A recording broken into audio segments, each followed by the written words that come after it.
ইয়েমেনের পূর্বাঞ্চলীয় মারিব প্রদেশে মার্কিন সামরিক বাহিনীর একটি অত্যাধুনিক MQ-9 রিপার ড্রোন গুলি করে ভূপাতিত করেছে সশস্ত্র হুথি গোষ্ঠী।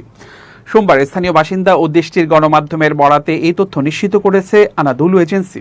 সামাজিক যোগাযোগ মাধ্যমে ইতোমধ্যে ছড়িয়ে পড়া বিভিন্ন ছবিতে মরুভূমিতে বিধ্বস্ত ওই মার্কিন ড্রোনের ধ্বংসাবশেষ এবং এর সঙ্গে থাকা অত্যন্ত নিখুঁত নিশানার ক্ষেপণাস্ত্রের অবশিষ্টাংশ ছড়িয়ে ছিটিয়ে থাকতে দেখা গেছে।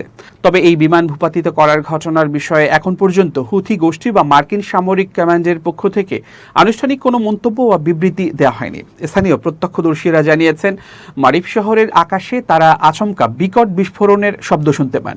এর ঠিক আগেই শহরের পশ্চিমাঞ্চলীয় সারওয়াহ এলাকা থেকে একটি বিমান বিধ্বংসী ক্ষেপণাস্ত্র উৎক্ষেপণ করতে দেখা যায় এবং এরপরই মাঝ আকাশে পরপর দুটি বড় ধরনের বিস্ফোরণ ঘটে। ইয়েমেনের স্থানীয় গণমাধ্যম প্ল্যাটফর্ম ডিফেন্স লাইনের প্রতিবেদনে বলা হয়েছে, ড্রোনের ধ্বংসাবশেষ ও ক্ষেপণাস্ত্রের পেলোডগুলো মারিবের ওয়াদি জেলার পূর্বাঞ্চলীয় একটি মরুভূমি এলাকায় এসে আছড়ে পড়ে।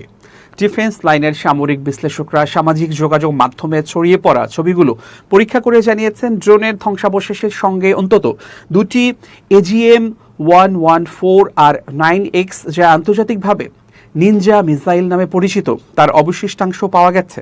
এই নিনজা মিসাইলটি মূলত নিখুঁত ও সুনির্দিষ্ট লক্ষ্যবস্তুতে আঘাত হানার জন্য বিশেষভাবে তৈরি মার্কিন হেল ফায়ার আকাশ থেকে ভূমিতে নিক্ষেপণযোগ্য ক্ষেপণাস্ত্রের একটি অত্যাধুনিক ও পরিবর্তিত সংস্করণ।